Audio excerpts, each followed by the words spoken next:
Indian defence से related एक बड़ी अपडेट आई है। भारतीय वायुसेना की घटती स्क्वाड्रन को मजबूती देने के लिए फ्रांस ने भारत के सामने एक बड़ा प्रस्ताव रखा है। भारत जल्द 200 से ज्यादा रफाल फाइटर जेट वाला देश बन सकता है।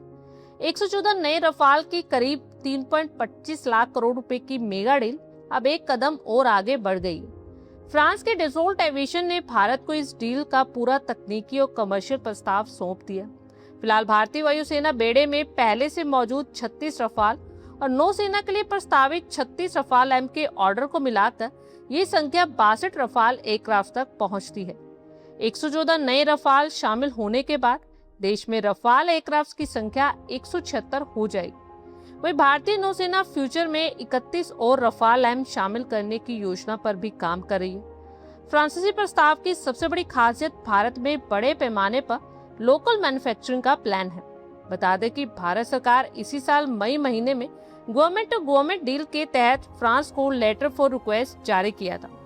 फ्रांस ने इसी का जवाब दिया और इस सौदे में फाइटर जेट्स में लगने वाले स्पेयर पार्ट्स स्वदेशी फैक्ट्रीज में बनाए जा सकेंगे और भारत की ओर से अस्त्र एयर टू एयर मिसाइल के डिफरेंट वेरिएंट्स को फाइटर जेट में इंटीग्रेट करने और जेट में स्वदेशी मटेरियल के इस्तेमाल की मांग की गई थी। प्रपोजल के अकॉर्डिंगली 114 रफाल फाइटर जेट्स में से 94 एयरक्राफ्ट भारत में ही इंडियन इंडस्ट्री पार्टनर के साथ मिलकर बनाए जाएंगे और इस मेगा डील में फ्रांस की डिफेंस कंपनी डसोल्ट एविएशन के साथ साथ MBDA, साफरा और थेल्स जैसी दिग्गज फ्रांसीसी डिफेंस कंपनीज भी शामिल होंगी।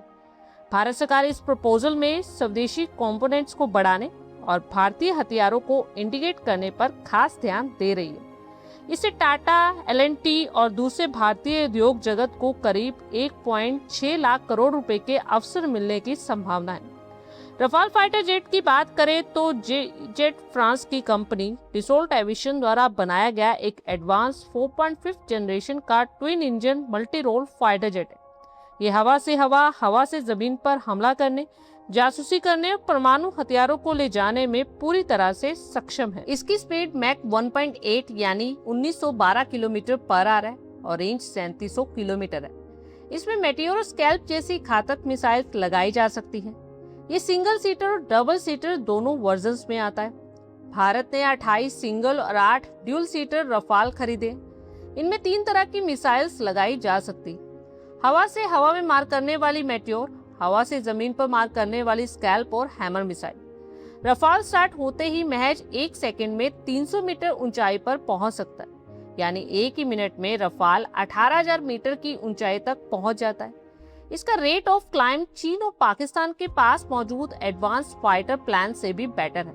इसे पहाड़ों पर बेहद कम जगह में भी उतार सकते हैं। समुद्र में चलते हुए युद्धपोत पर भी इसे उतारा जा सकता है। रफाल की एक और खासियत हवा में उड़ान भरते हुए फ्यूल भरने की। एक बार फ्यूल भरने पर यह लगातार 10 घंटे उड़ान भर सकता है और ये सिर्फ एक फाइटर जेट खरीदने की कहानी नहीं है। ऑपरेशन सिंदूर के बाद भारत अपनी एयर पावर को बड़े पैमाने पर मजबूत करने की तैयारी में है और खास तौर पर चीन और पाकिस्तान की जॉइंट हवाई चुनौती को देखते हुए भारतीय वायुसेना के लिए बड़ी संख्या में advance multi role fighter jet बहुत अहम हो गई।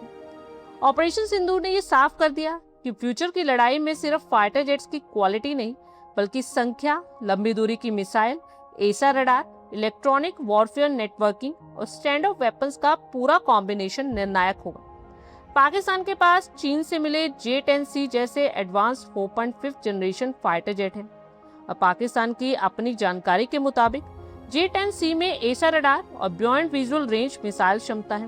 वहीं पाकिस्तान की फाइटर फ्लीट में JF-17 और अमेरिकन F-16 भी शामिल है।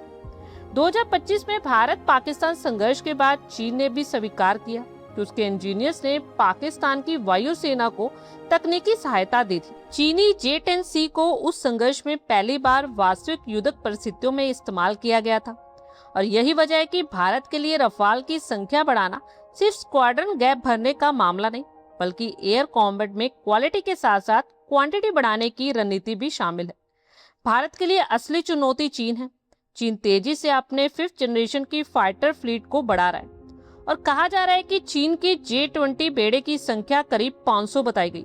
और तो और चीन स्टिल्थ लंबी दूरी की एयर टू एयर मिसाइल, अवाक्स, ड्रोन्स और नेटवर्क सेंट्रिक वॉरफेयर पर भी तेजी से काम कर रहा है। यानी भारत को एक साथ पश्चिमी मोर्चे पर पाकिस्तान और उत्तरी मोर्चे पर चीन की हवाई क्षमता का सामना करने के लिए तैयार रहना है। और यही 114 नए रफाल की जरूरत सामने आती। अब भारत के पास फिलहाल 36 रफाल वायुसेना में है और नौसेना के लिए 26 रफाल एम का ऑर्डर पहले से ही। भारत की कोशिश नए रफाल में स्वदेशी अस्त्र, एयर टू एयर मिसाइल और दूसरे भारतीय हथियारों को इंटीग्रेट करने की भी। इससे रफाल सिर्फ विदेशी प्लेटफॉर्म नहीं रहेगा, बल्कि भारतीय हथियार और सेंसर नेटवर्क के साथ ज्यादा डीपली जुड़ सकेगा। अगर पूरा प्लान आगे बढ़ता है तो भारत के पास बड़ी संख्या में एक ही परिवार के एडवांस 4.5 जनरेशन के फाइटर जेट्स होंगे। इनका benefits logistics, spare parts, operational availability में भी मिल सकता है।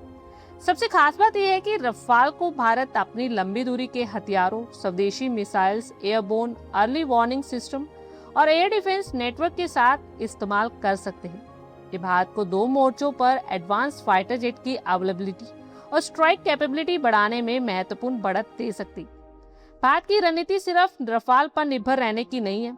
एक तरफ 114 रफाल के जरिए तत्काल फाइटर स्क्वाड्रन गैप को फिल भरने की कोशिश की गई और दूसरी तरफ सुपर सुखोई, तेजस मार्क 1A, तेजस मार्क 2 और एमका जैसे स्वदेशी प्रोजेक्ट फ्यूचर की एयर पावर को रेडी करेंगे। यानी भारत का प्लान क्लियर है कि 200 प्लस रफाल की संभावित फ्लीट भारत की एयरबोर्न रणनीति में बड़ा बदलाव साबित हो सकती।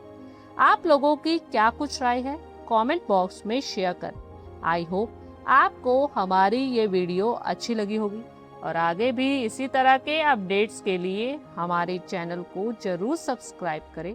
धन्यवाद।